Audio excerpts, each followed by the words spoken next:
قل اللهم مالك الملك تؤتي الملك من تشاء وتنزع الملك ممن تشاء وتعز من تشاء وتذل من تشاء بيدك الخير إنك على كل شيء قدير.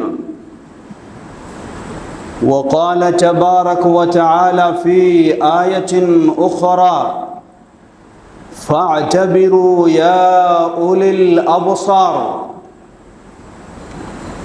আলহামদুলিল্লাহ, শুরুতে আবারও প্রশংসা জ্ঞাপন করছি সেই আল্লাহ সুবহানাহু ওয়া তাআলার, যিনি সবকিছুর মালিক, যিনি সবকিছুর ঊর্ধ্বে ক্ষমতাশীল, সবকিছু যার হাতে নিয়ন্ত্রিত।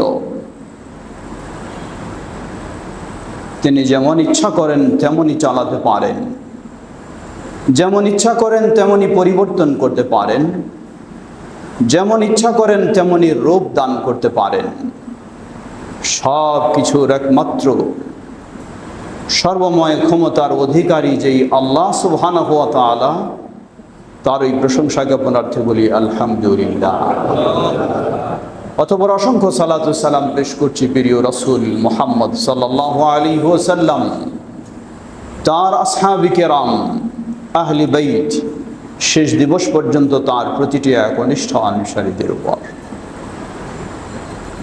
সমবেত মুসল্লিবৃন্দ, আল্লাহ সুবহানাহু ওয়া তাআলা কোরআনুল কারীমে অতীতের বহু গুরুত্বপূর্ণ ঘটনা, গুরুত্বপূর্ণ বিষয়গুলি তুলে ধরেছেন। সাথে সাথে সেগুলি থেকে শিক্ষা গ্রহণের জন্য আল্লাহ সুবহানাহু ওয়া তাআলা আমাদেরকে নির্দেশ দিয়েছেন। আল্লাহ বলেন ফা'তাবিরু ইয়া উলিল আবসার, ওহে বিবেকবানেরা, তোমরা কিছু শিক্ষা গ্রহণ করো, এসব কিছু দেখে শিক্ষা গ্রহণ করো, নিজের জীবনটাকে সুন্দর করো। দুনিয়ায় শেষ নয়, দুনিয়া তো সামান্য কিছু, আসল হলো আখিরাত। সত্যি সে আখিরাতকে সামনে রেখে যদি আপনি চলতে চান, সামনে রেখে যদি আপনি চলতে পারেন, তাহলে ইনশাআল্লাহ দুনিয়ার জীবনেও আপনি সফল হবেন, আখিরাতের জীবনেও আপনি সফল হবেন। আল্লাহ আমাদের সেই সফলতার পথকে বেছে নেওয়ার তৌফিক দান করুন। সমবেত মুসল্লিবৃন্দ, আল্লাহ সুবহানাহু ওয়া তাআলা সবকিছুর মালিক। ওয়া বিয়াদিকাল খায়র ইন্নাকা আলা কুল্লি শাইইন কাদির। আমরা এগুলি পড়ি, আমরা তেলাওয়াত করি, কিন্তু বাস্তবে আমরা সত্যিকারীভাবে উপলব্ধি করি না, বোঝার চেষ্টা করি না, মানার চেষ্টা করি না। কোরআন পড়ার সময় পড়ি, ইসলামের বিষয়গুলি শোনার সময় শুনি, কিন্তু নিজের জীবনটাকে নিজের মতো পরিচালনা করি, যার কারণে জীবনে বহু কিছু দেখতে হয়। আল্লাহ রাব্বুল আলামিন বলেন কুলিল্লাহুম্মা মালিকাল মুলক, বলে দাও সকল কর্তৃত্ব, সকল রাজত্ব তো একমাত্র সেই মহান মালিকের কাছে। তুতিল মুলকা মান তাশা, যাকে ইচ্ছা করেন তিনি সাম্রাজ্য দান করেন। ওয়া তানজিউল মুলকা মিম্মান তাশা, যাকে ইচ্ছা করেন তিনি সাম্রাজ্য কেড়ে নেন। ওয়া তুইজ্জু মান তাশা, যাকে ইচ্ছা করেন তিনি সম্মানিত করেন। ওয়া তুযিল্লু মান তাশা, যতই ক্ষমতাশীল হন আপনি, যতই সম্পদানির মালিক হন আপনি, যতই বিবেক বুদ্ধিমান হন না কেন আপনি, আল্লাহ সুবহানাহু ওয়া তাআলা আপনাকে লাঞ্ছিত করতে চাইলে কোনো কিছুই আপনাকে থামাতে পারে না। বিয়াদিকাল খায়র, আল্লাহর হাতেই সব কিছু। ইন্নাকা আলা কুল্লি শাইইন কাদির, হে আল্লাহ নিশ্চয় আপনি সব কিছুর ঊর্ধ্বে ক্ষমতাশীল। আল্লাহু আকবার, আল্লাহর এই ক্ষমতা জানি, আমরা বুঝি, কিন্তু সেটিকে নিজের জীবনে আমলে আমরা আনি না। আল্লাহ সুবহানাহু ওয়া তাআলা সেই অতীতের ইতিহাস তুলে ধরেছেন। সূরা আনকাবুত 40তম আয়াতে আল্লাহ রাব্বুল আলামিন বলেন, ফাকুল্লান আখাযনা বিযামবিহি, সকলকে আমি তার অপরাধের কারণে পাকড়াও করেছি। ফামিনহুম মান আরসালনা আলাইহি হাসিবা, পৃথিবীতে যখন বিপর্যয় সৃষ্টি করেছে, অন্যায় অবিচার চরমপন্থায় পৌঁছে গেছে, আরসালনা আলাইহি হাসিবা, আল্লাহ সুবহানাহু ওয়া তাআলা ঝড় তুফান শিলা বৃষ্টির মাধ্যমে ধ্বংস করে দিয়েছেন তাকে। ওয়া মিনহুম মান আখাযাতহু সাইহা, আবার সালেহ শুআইব আলাইহিস সালাম তাদের কওম, যাদেরকে আল্লাহ বিকট গর্জন ভূমিকম্প সেসব দিয়ে তাদেরকে ধ্বংস করে দিয়েছেন। প্রযুক্তির দিক থেকে তারা বহু উন্নত হয়েছিল, কিন্তু সেই প্রযুক্তি তাদেরকে থামাতে পারেনি। ওয়া মিনহুম মান খাসাফনা বিহিল আরদ, আবার যাকে আমি ইচ্ছা করেছি তার মাটি, পায়ের নিচের মাটি ডাবিয়ে দিয়ে জমিনে তাকে ডাবিয়ে দিয়েছি আমি। সেই কারুন সম্পদের হিসাব নেই, কিন্তু সেই সম্পদ তাকে রক্ষা করতে পারেনি। ওয়া মিনহুম মান আগরাকনা, আবার তাদের কাউকে আমি সেই পানিতে ডুবিয়ে শেষ করে দিয়েছি। সেই ফেরাউন, সেই নূহ আলাইহিস সালামের কওম মহাপ্লাবনে, আর সেই ফেরাউনকে সেই সমুদ্রে কতই শক্তিশালী ছিল, কতই বিদ্রোহী ছিল, কতই দাপট ছিল, কতই ক্ষমতা ছিল, আল্লাহ সুবহানাহু ওয়া তাআলা পানির ভিতরে তাদেরকে শেষ করে দিয়েছেন। আল্লাহ বলছেন, জেনে রাখো, ওয়ামা কানাল্লাহু লিয়াযলিমাহুম, আল্লাহ সুবহানাহু ওয়া তাআলা কারো প্রতি জুলুম করেননি, আল্লাহ কারো প্রতি অবিচার করেননি। ওয়ালাকিন কানু আনফুসাহুম ইয়াযলিমুন, বরং তারা নিজেরাই নিজেদের উপর জুলুম করেছিল, আল্লাহ সেই জুলুমের ফল তাদেরকে দিয়েছেন। শুধু এসব তথ্য আল্লাহ রাব্বুল আলামিন হাজার হাজার বছরের আগের তথ্য, সকল দিক থেকে অন্যায়ের তথ্য আল্লাহ সুবহানাহু ওয়া তাআলা কোরআনুল কারীমে তুলে দিয়ে আল্লাহ রাব্বুল আলামিন বলেন, ফা'তাবিরু ইয়া উলিল আবসার, ওহে যারা বিবেকবান, তোমরা এই সব কিছু থেকে শিক্ষা গ্রহণ করো। তুমি ক্ষমতায় এসে গেলে তুমি সব কিছু তা নয়, তুমি সম্পদের মালিক হলে তুমি সব কিছু তা নয়, তুমি জ্ঞান বুদ্ধির মালিক হলে তুমি সব কিছু তা নয়, সব কিছু তো হলো সেই মহান আল্লাহর হাতে। সুবহানাল্লাহ। সমবেত মুসল্লিবৃন্দ, লক্ষ্য করুন, নবী সাল্লাল্লাহু আলাইহি ওয়াসাল্লাম তাওহীদের দাওয়াত দিলেন, শিরক বর্জনের নির্দেশ দিলেন। মক্কার মানুষেরাই বিরোধিতা শুরু করলো, কতই না বাধা দিয়েছে, কতই না জুলুম নির্যাতন করেছে সেই আবু জাহাল। আবু জাহালকে ধ্বংস করতে কোনো বড় বীর যোদ্ধার কি প্রয়োজন হয়েছিল? আবু জাহালকে ধ্বংস করতে ওমর রাদিয়াল্লাহু আনহুর মতো বীর যোদ্ধার প্রয়োজন হয়নি। সেই মুআউদ এবং মুআদ, ছোট্ট দুই বালক, যাদের বয়স ছিল মাত্র 16 বছর, এই ছোট্ট বয়সকেই, এই ছোট বালক দিয়েই সেই কত বড় বিদ্রোহীকে আল্লাহ সুবহানাহু ওয়া তাআলা ধ্বংস করেছেন। এর নজির অতীতেও রয়েছে, বর্তমানেও রয়েছে। সুতরাং কখন আপনি নিজেকে মনে করবেন না আপনি অনেক ক্ষমতাশীল, নিজেকে মনে করবেন না আপনি অনেক কিছু জানেন, অনেক কিছু পারেন। অনেক কিছু পারেন শুধু একজনেই, তিনি হলেন আল্লাহ সুবহানাহু ওয়া তাআলা। আল্লাহ আমাদের সেই অতীত বর্তমানের ইতিহাস থেকে শিক্ষা গ্রহণ করার তৌফিক দান করুন। সমবেত মুসল্লিবৃন্দ, স্মরণ করে দিতে চাই, আরেকজনের বিপদ দেখে আপনি উৎসাহিত হবেন, আনন্দিত হবেন, আপনি মনে করবেন সুযোগ এসেছে, আপনি আবার সেই জুলুমের পথকে বেছে নেবেন। মনে রাখবেন, আপনিও যদি সেই জুলুমের পথকে বেছে নেন, তাহলে যেই জুলুমের কারণে অন্যের পরিণতি হয়েছে, সেই জুলুমের কারণে আপনারও একই পরিণতি হবে। সুতরাং শিক্ষা নিন ইনসাফের, শিক্ষা নিন ন্যায় নিষ্ঠার, শিক্ষা নিন ন্যায় বিচারের, শিক্ষা নিন আদল ইনসাফের। যদি সেই শিক্ষা নিয়ে নিজের জীবনটাকেও গড়ে তুলতে পারি, আমাদের দেশটাকেও ইনসাফের সাথে গড়ে তুলতে পারি, আর আপনি যদি সেই দায়িত্বশীল হন, মনে রাখবেন আপনার জন্য দুনিয়াতে তো অবশ্যই শান্তি, উপরন্তু আখিরাতে আপনার জন্য বিশাল মহা পুরস্কারের ঘোষণা আল্লাহ সুবহানাহু ওয়া তাআলা তার প্রিয় নবীর মাধ্যমে অগ্রিম দিয়েছেন। সহিহ মুসলিমের হাদিস, প্রসিদ্ধ সাহাবী আব্দুল্লাহ ইবনে আমর ইবনে আল-আস রাদিয়াল্লাহু তাআলা আনহু বর্ণনা করেন, قال رسول الله صلى الله عليه وسلم إن المقسطين عند الله على منابر من نور عن يمين الرحمن।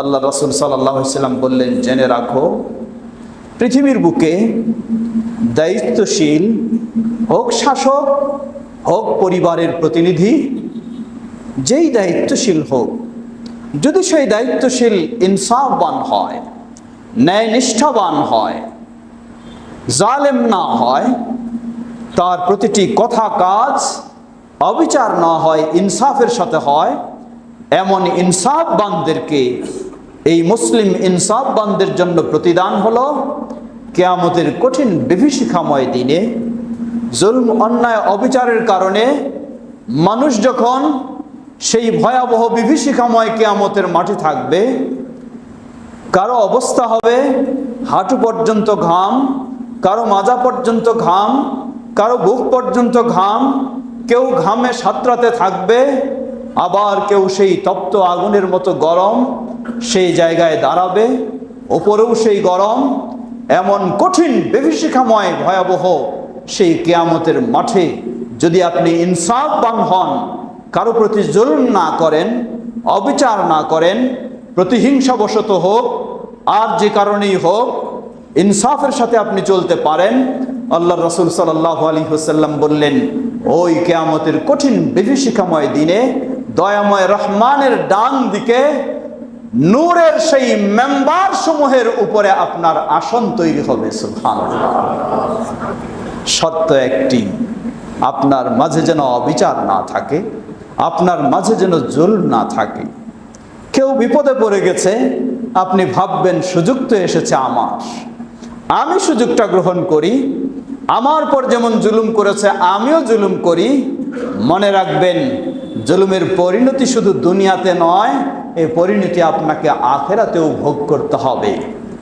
আর সেই জুলুমকে বর্জন করে, প্রবৃত্তির অনুসরণ বর্জন করে আপনি যদি ইনসাফ, আল্লাহকে ভয় করে ন্যায়ের পথে থাকতে পারেন, দুনিয়াতেও আপনাকে মানুষ ভালো চোখে দেখবে, আপনার কল্যাণে এগিয়ে আসবে, আখিরাতেও আপনার জন্য এই মহা পুরস্কার। সুবহানাল্লাহ।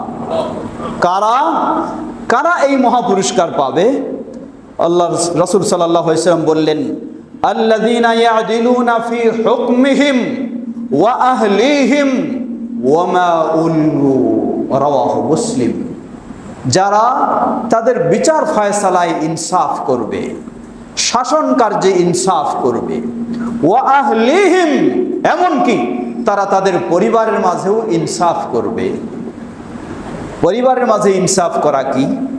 হতে পারে আপনার একাধিক স্ত্রী রয়েছে, এক স্ত্রীর প্রতি আপনি সকল সহযোগিতা দেন, আরেক স্ত্রীর প্রতি আপনি অবিচার করেন, আপনার জন্য এ শাস্তি।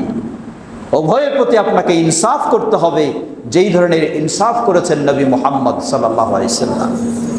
অথবা আপনার একাধিক সন্তান রয়েছে, এক সন্তানকে বেশি ভালোবেসে আপনি বেশি সম্পদ লিখে দিলেন, আরেক সন্তান অন্য সন্তানকে আপনি বঞ্চিত করলেন।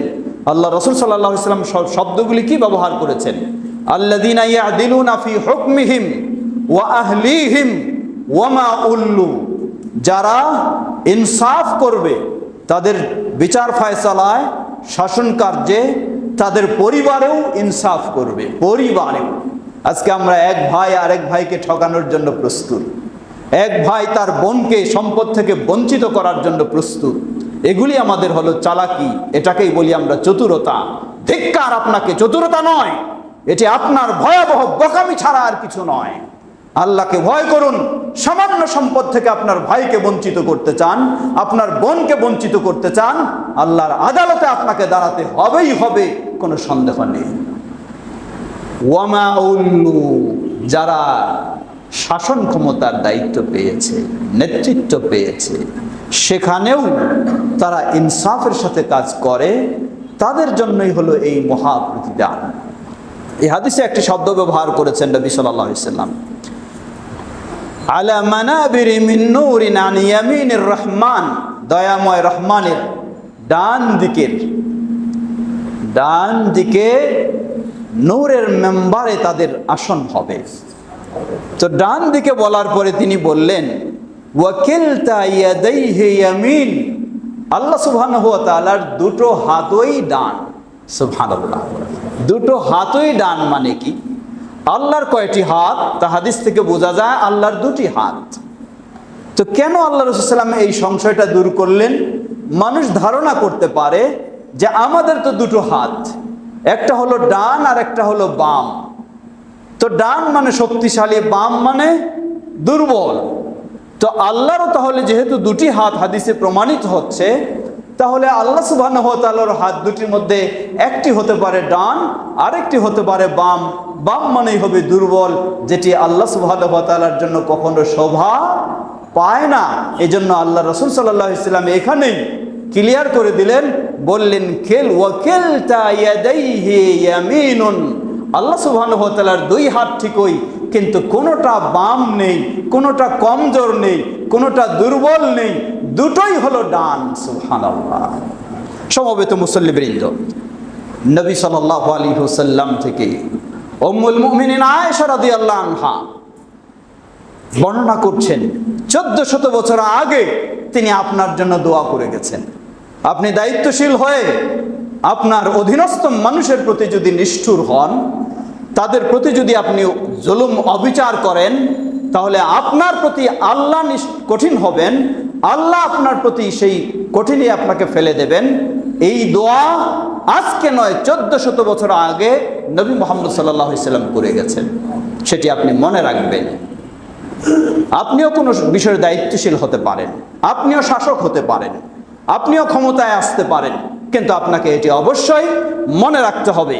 আল্লাহ রাসূল সাল্লাল্লাহু আলাইহি ওয়াসাল্লাম বলেন, আল্লাহুম্মা মান ওয়ালিয়া মিন আমরি উম্মতি শাইআ ফাশাক্কা আলাইহিম ফাশকুক আলাইহি, হে আল্লাহ, আমার উম্মতের কোন ব্যক্তি যদি কোনো বিষয়ের শাসক হয়, দায়িত্বশীল হয়, ফাশাক্কা আলাইহিম, আর সে তার অধীনস্থ মানুষদের প্রতি জুলুম, অবিচার, অন্যায়, অত্যাচার, নিষ্ঠুরতা চালায়, ফাশকুক আলাইহি, হে আল্লাহ, তার প্রতিও এই অন্যায়ের, অবিচারের, নিষ্ঠুরতার বদলা দিয়ে তাকেও তার জন্য জিনিসটাকে কঠিন করে দিন।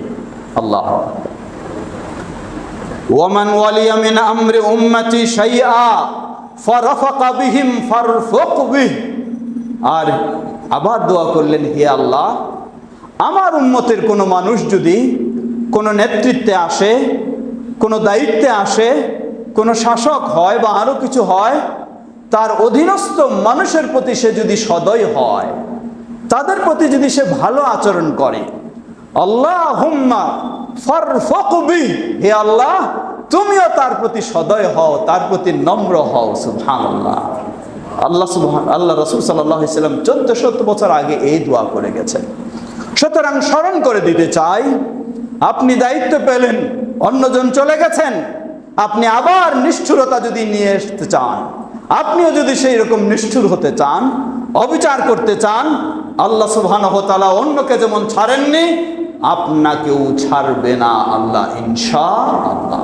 সুতরাং আল্লাহকে ভয় করি, আল্লাহর পথে ফিরে আসি, আল্লাহকে স্মরণ করেই আমরা আমাদের সব কাজ করার চেষ্টা করি, অন্যের প্রতি সদয় হই, তাহলে ইনশাআল্লাহ আল্লাহ আমাদের প্রতিও সদয় হবেন।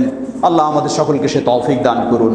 আলহামদুলিল্লাহ, আলহামদুলিল্লাহ রাব্বিল আলামিন, والصلاة والسلام على عبد الله ورسوله نبينا محمد وعلى آله وصحبه أجمعين أما بعد সমবেত মুসল্লিবৃন্দ, আমরা সকলে অবগত বলার অপেক্ষা রাখে না, যা ঘটার ঘটে গেছে। কদ্দারাল্লাহু মা শাআ ফাআল, আল্লাহ সুবহানাহু ওয়া তাআলা যা চেয়েছেন, যা আমাদের ও দেশের ভাগ্যে রেখেছেন, তাই ঘটে গেছে। মনে রাখবেন, আমাদের সাধারণ স্বভাব হলো একজন বিপদে পড়লে আরেকজন একটু হাসাহাসি শুরু করি। একজন বিপদে পড়লে আরেকজন তাকে কিভাবে বিপদটা বাড়ানো যায় সেই সুযোগটা নেওয়ার চেষ্টা করি।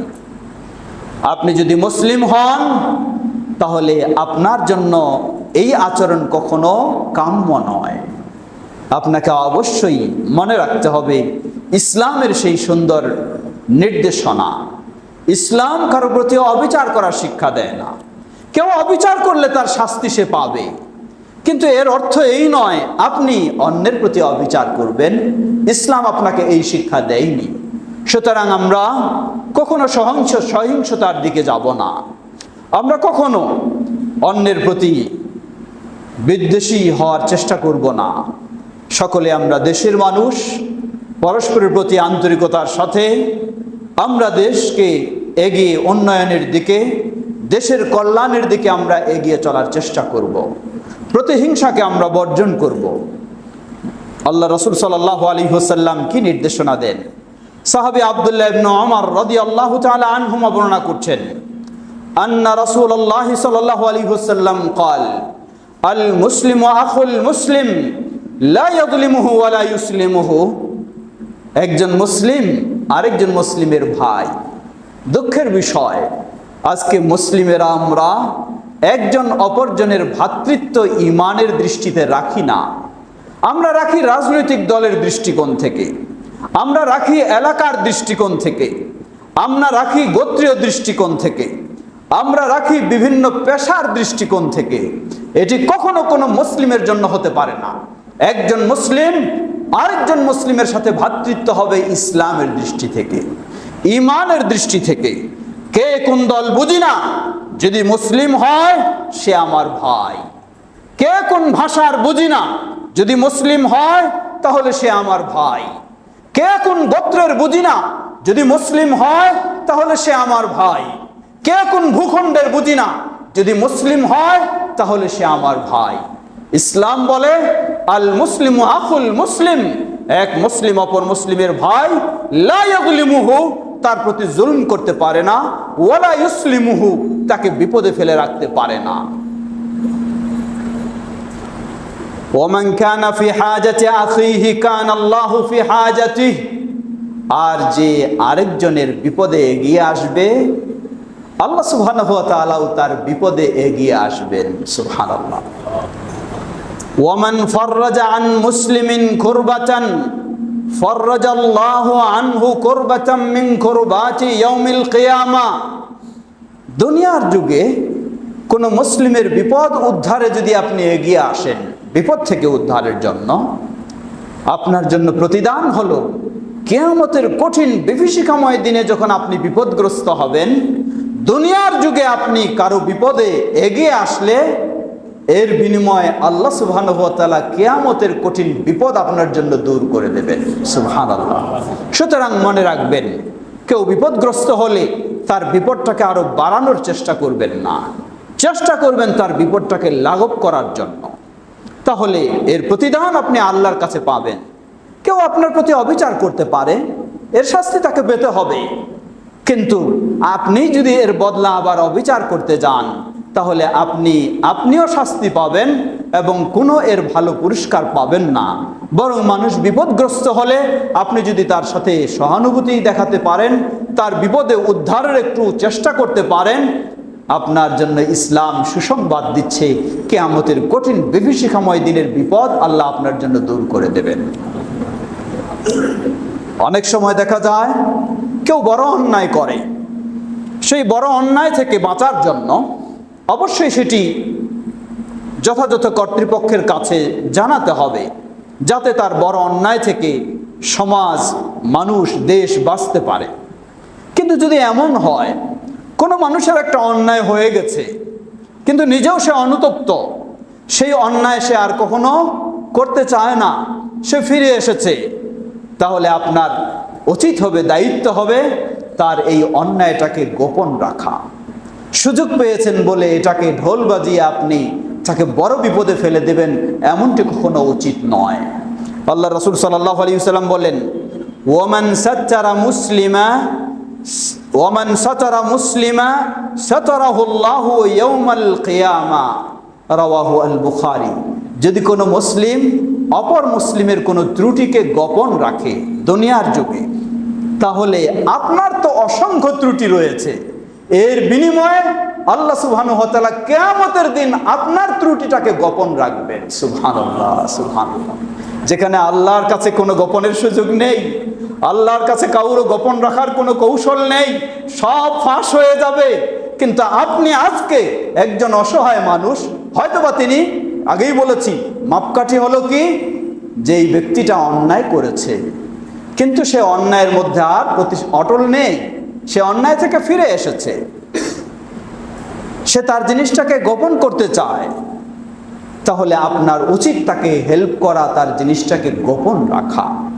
আর যদি এমন ক্ষতিকারক ব্যক্তি হয়ে থাকে যার মাধ্যমে নিয়মিত সবাই ক্ষতিগ্রস্ত হচ্ছে, কষ্ট পাচ্ছে, তাহলে তার অন্যায়কে গোপন রাখার বিষয় নয়। যেই ব্যক্তি এই ধরনের নিজে সংশোধন হয়ে গেছে, আপনার উচিত তার অন্যায়টাকে, ত্রুটিটাকে গোপন রাখা। তাহলে এর বিনিময় কিয়ামতের কঠিন দিনে আল্লাহ আপনার ত্রুটিকেও গোপন রাখবেন ইনশাআল্লাহ। আল্লাহ আমাদের সকলকে, আমরা সবাই এদেশের মানুষ, মিলেমিশে যেন আমরা আন্তরিকতার সাথে সেই অতীতের ভেদাভেদ আমরা ভুলে যাব, আমরা পরস্পরে সহানুভূতিশীল হয়ে প্রতিহিংসা ভুলে গিয়ে আমরা যেন সুন্দরভাবে চলাফেরা করতে পারি। আল্লাহ আমাদের সকলকে সে তৌফিক দান করুন। হাদিসে এসেছে বারবার শব্দগুলি মুসলিমের। কেউ হয়তো বলতে পারেন, তাহলে যদি কোনো অমুসলিম হয় তাহলে সেই অমুসলিমের প্রতিও কি আমাকে সদয় হতে হবে? সেই অমুসলিমের প্রতিও কি আমি হিংসা বা প্রতিহিংসা করতে পারবো না? জবাব মনে রাখবেন, ইসলাম শুধু মুসলিমদের প্রতি ভালো আচরণ করতে বলেছে এমন নয়, ইসলাম সকল মানুষের প্রতি ভালো আচরণ করতে বলেছে। কোনো অমুসলিম যদি সে আপনার ইসলামের ক্ষতিকারক না হয়, ইসলামের শত্রু না হয়, সে অমুসলিম, ইসলাম মানে না, কিন্তু সে ইসলামের শত্রু নয়, আপনার শত্রু নয়, তার আচার আচরণ নরমালি সামাজিকভাবে ভালো, তাহলে আপনিও তার প্রতি কখনো অবিচার করতে পারেন না। বিশেষ করে এই কিছু প্রেক্ষাপটগুলিতে সুযোগ নেওয়া হয়, যারা অমুসলিম রয়েছে, হিন্দু বলুন, বৌদ্ধ বলুন, আর যাই বলুন, এই প্রেক্ষাপটগুলিতে তাদের প্রতি কেউ কেউ সুযোগ করে জুলুম, লুটপাট ইত্যাদি শুরু করে। আর এগুলিকে কেন্দ্র করে একজন মানুষ এই অন্যায় করে, এই অন্যায়টাকে গোটা বিশ্বে প্রচার করা হয়, বাংলাদেশের সব মুসলিমেরাই নাকি হিন্দুদের প্রতি এই অবিচার করছে। সুতরাং আমরা বলবো, কখনো ইসলাম আমাদেরকে অমুসলিম হলেও তার প্রতি অবিচার করার শিক্ষা দেয়নি। অতএব আমরা সকলেই সেক্ষেত্রে পরস্পরের সহযোগিতা দেব, কোনো রকমের প্রতিহিংসামূলক কাজ আমরা ঘটাবো না। আল্লাহ আমাদের সকলকে সে তৌফিক দান করুন। সমবেত মুসল্লিবৃন্দ, স্মরণ করে দিতে চাই, আমাদের এই ঐতিহ্যবাহী বংশাল বড় জামে মসজিদ, বাংলাদেশ জমিয়তে আহলে হাদিসের এই কেন্দ্রীয় মসজিদ, এটি কোনো রাজনৈতিক প্ল্যাটফর্ম নয়। তাই আমরা কোনো, যেই দল ছিল আর যেই দল আছে, কারো পক্ষেই আমাদের কোনো অবস্থান নয়। আমাদের অবস্থান হলো নিরপেক্ষ, এটি হলো আহলে হাদিস। আমরা সেই দৃষ্টিকোণ থেকে, এজন্য আপনারা সবাই জানেন যে এই মসজিদের পরিচালনা কমিটি হোক, মোতাওয়াল্লি হোক, কখনো কোনো রাজনৈতিক দৃষ্টিকোণ থেকে ঠিক করা হয়নি, সেটি মসজিদের স্বার্থেই করা হয়েছে।